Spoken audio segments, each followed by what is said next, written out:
Here's my thought for you today, guys. As you are looking at your world around you today, knowing what's going on inside of your heart, your mind, looking at the task of work and of home and trying to figure out how to fit in some fun along the way. There's a powerful story in Joshua chapter 3 and 4 that really encourages you and I to leave a 12-stone legacy. A 12-stone legacy. That's my encouragement to you today.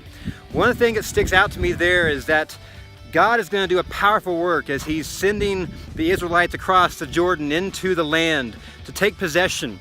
What you notice there right out of the gate is that He sends the men first, armed for battle. They're going over across the Jordan for war. It's not going to just come easy, but what we see happen in the parting of the Jordan River is an act of faith as the priests step in, as all those who come after. And what He says is really that it's important now that you don't forget this powerful work that I've done for you. To understand that, yes, I have parted the Jordan River today, but this wasn't just for your generation. I don't want you to forget this. So here's what I want you to do. He says, I want you to take 12 stones from the middle of the Jordan River, and I want you to pick them up and carry them over the side of the river and build an altar of remembrance. So that in the future, and the text says this, when the children ask their fathers, Dad, what do these stones mean? I love the picture. There's a lifestyle where a relationship where the sons or the daughters will be asking their father about spiritual things. Men, do you have a relationship with your children, your grandchildren, where they would even have time, where you would have even time to ask you a question about real eternal matters? And you see the answer back there in Joshua 3 and 4. He said that we see that the fathers are told to tell them, yes, children, these are come back when our God showed His power to all generations, so that all would see His strength.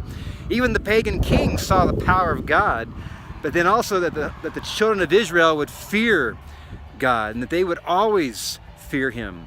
That was the purpose of the 12-stone legacy, that they would not forget in the next generation how powerful their God was. But that required intentional, proactive men that were willing to have relationship with their children, their grandchildren, and answer questions in real conversation when they would ask, Dad, what do these stones mean?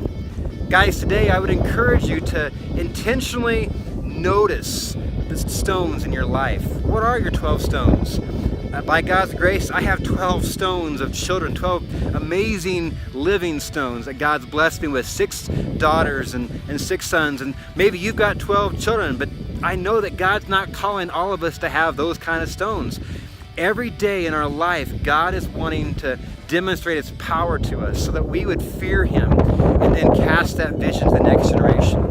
Make sure you're doing that. The winds of this world are going to blow your home back and forth, but if you are taking time to stand firm and to remind the next generation, this is how my God worked on our behalf in my generation, I want to pass it on to you so you can then carve out your 12 stones in the next one. Men, be men that leave a 12-stone legacy. It's going to take courage. It's going to take time. But take heart. The rope is strong. Courage, men. Climb on.